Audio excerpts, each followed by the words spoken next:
Halo semuanya, sawadee-krap, selamat datang kembali di segmen analisa dan kembali kita update dengan perkembangan terbaru mengenai kasus Teng Monida. Dan kemarin kita sudah tahu Mr. Acharya Ruang Tanapong yang merupakan President of the Crime Victim Assistance di Thailand itu sudah menyatakan pemaparannya dengan temuan-temuan timnya.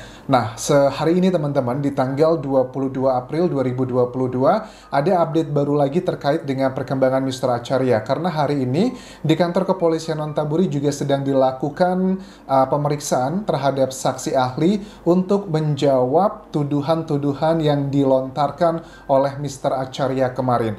Nah, sekarang ada beberapa hal lagi yang akan aku sampaikan terkait dengan kesimpulan-kesimpulan baru. Kemarin di tanggal 21 April 2022, Mr. Acharya beserta timnya itu datang ke kantor kepolisian. Ini tapi kantor kepolisian Departemen Khusus untuk Bidang Anti Korupsi dan Penyalahgunaan Wewenang di Thailand. Jadi mereka ini tidak menyampaikan laporan pemaparan kemarin ke kantor kepolisian Nonthaburi yang merupakan official polisi yang menangani kasus Teng Monida, tapi diberikan ke lembaga yang lebih tinggi lagi. Karena ada tuduhan-tuduhan selain juga kasus Teng Monida sendiri, juga Mr. Acharya beserta tim menduga mereka mengumpulkan bukti-bukti dugaannya adalah ada sejumlah oknum penyidik di Nonthaburi yang turut andil dalam kasus ini. Ini semakin menarik. Kita akan bahas satu persatu apa aja tuduhan-tuduhannya. Pertama adalah begini, Mr. Acharya simpulkan Teng Monida korban pembunuhan bukan karena kecelakaan.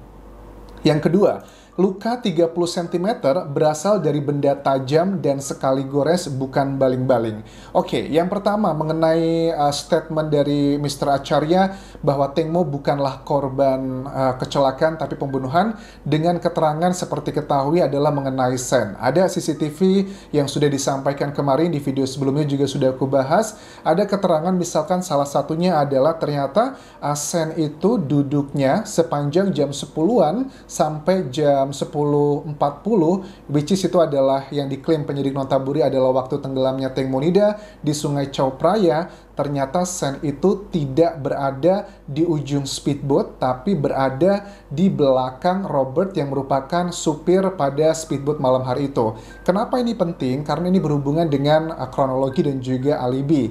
Kronologi yang disampaikan Sen sekali lagi bahwa Teng Mo jatuh karena pegangan paha Sen di ujung speedboat, Teng Mo mau buang air kecil. Tapi faktanya menurut tim Acharya dan juga orang ahli di bidang CCTV dan juga bayangan serta cahaya, tidak ada. Kemungkinan besar memang ada bayangan yang di ujung speedboat tapi sedang diteliti lebih dalam apakah itu benar bayangan orang ataukah hanya efek cahaya. Tapi kalau itu beneran pun ada efek, ada orang, hanya ada satu bayangan aja, tidak ada dua. Tapi kalau untuk gambar mengenai si Sen tersebut sudah terlihat jelas dia berada di tempat duduk di belakang dari Robert. Lantas apa yang bisa dijelaskan mengenai hal ini? Itu adalah tuduhan pertama kenapa kasus ini dikatakan adalah bukan karena kecelakaan tapi adalah pembunuhan dengan data-data lainnya. Tapi itu paling tidak satu hal yang cukup baru menurut aku.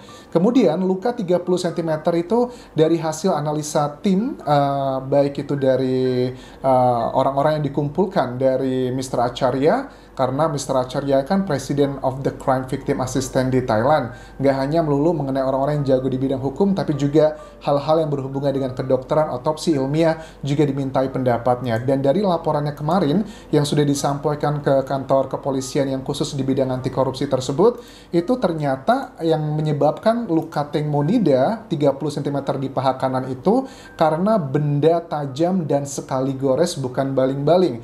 Alasannya adalah kalau baling-baling sudah pasti itu tidak akan lukanya garis lurus seperti itu, akan kemungkinan besar hancur. Bahkan saat aku ngobrol dengan Dr. Hastri yang merupakan ahli otopsi di Indonesia, kalau kena baling-baling dalam keadaan berjalan dengan kecepatan hampir 20 km per jam, yang kena itu nggak cuma luka luar aja kulitnya, tapi juga tulangnya akan bisa kena. So, menurut aku ini adalah sebuah data ilmiah yang nggak bisa dibantahkan lagi. Kalau tim penyidik Nonthaburi mengatakan nanti pada tanggal 26 April ya, di mana akan disampaikan rilis resmi mengenai kasus Teng Monida, kalau penjelasan luka 30 cm itu nggak masuk akal, ini juga akan menjadi serangan untuk tim Nonthaburi sendiri. Dan aku yakin mereka nggak mau terlihat bodoh ya di hadapan masyarakat Thailand.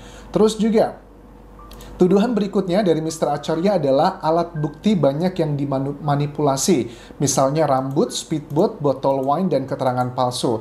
Misalnya kayak rambut gimana Anjas? Jadi rambut itu diketahui berdasarkan keterangan dari Mr. Acharya, di pemeriksaan pertama, kedua, ketiga itu tidak ditemukan rambut di speedboat tersebut. Tapi kok tiba-tiba di pemeriksaan yang keempat di speedboat tersebut itu ditemukan rambutnya Teng Monida yang lokasi penemuannya itu berada di ujung speedboat di bagian belakang.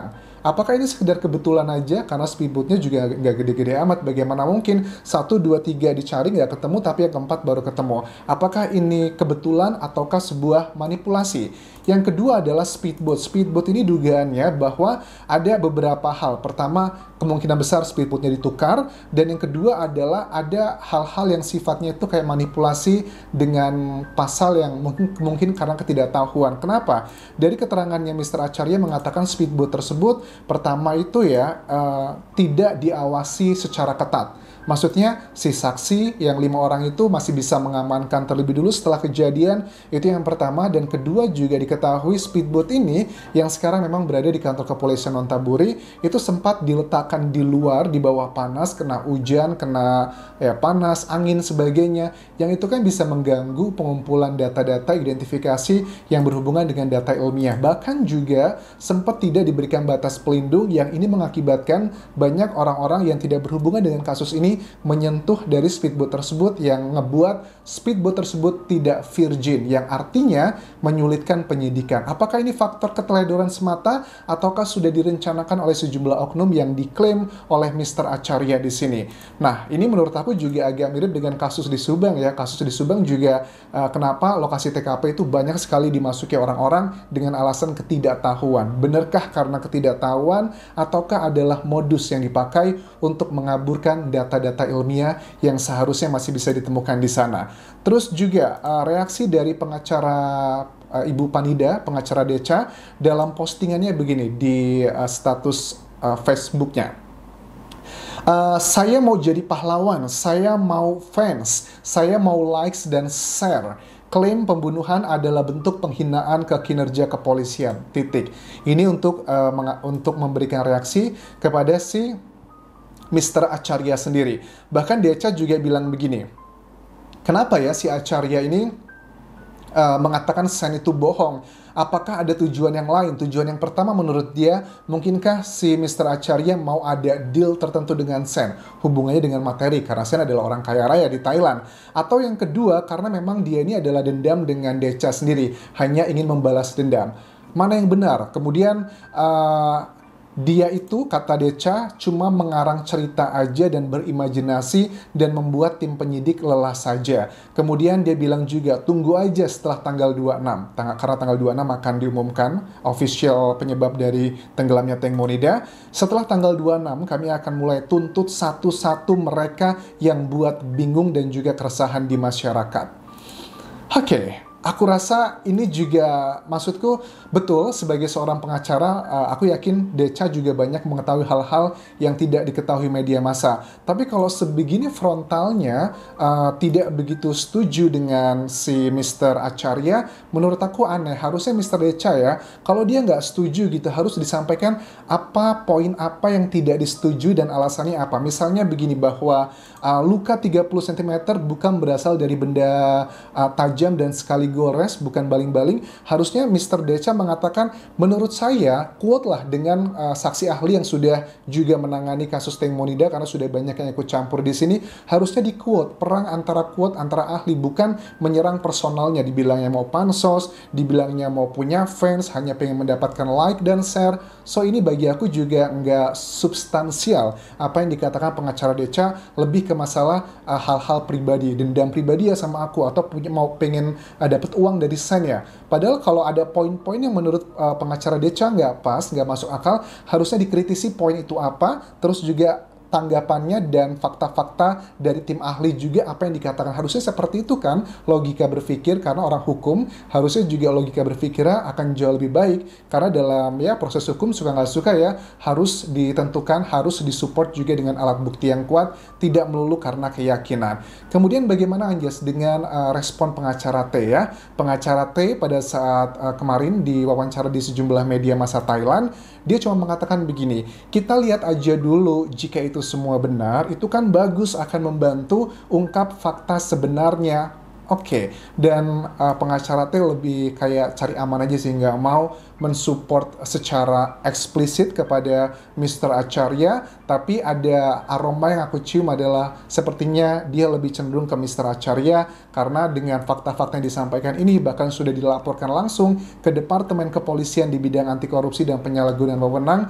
Menurut aku ini akan menjadi suatu hal yang menjadi titik terang banget, karena kalau ini nggak ada orang seperti Mr. Acharya, menurut aku si penyidik dari Nonthaburi akan dengan santai aja tanggal 26 nanti akan memaparkan bahwa hasil dari penyidikan kasus Teng Monida itu karena murni tenggelam. Itu adalah kecenderungan yang aku baca di media massa Thailand, dan hari ini tanggal 22 April 2022 kan sedang dianalisa nih ya bersama tim ahli untuk membantah keterangan-keterangan dari Mr. Acharya. Kita lihat nanti, aku lebih suka peperangan itu, perdebatan adalah fakta dan juga ilmiah. Kita lihat alasan secara logika yang seperti apa, kuotasi-kuotasi yang dipakai seperti apa.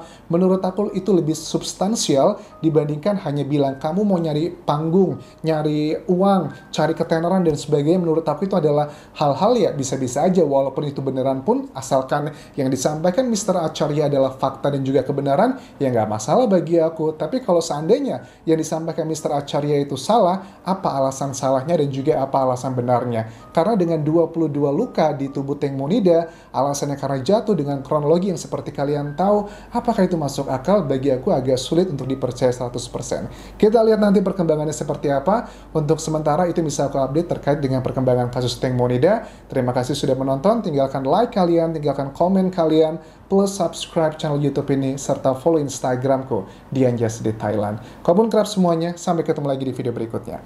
Bye-bye.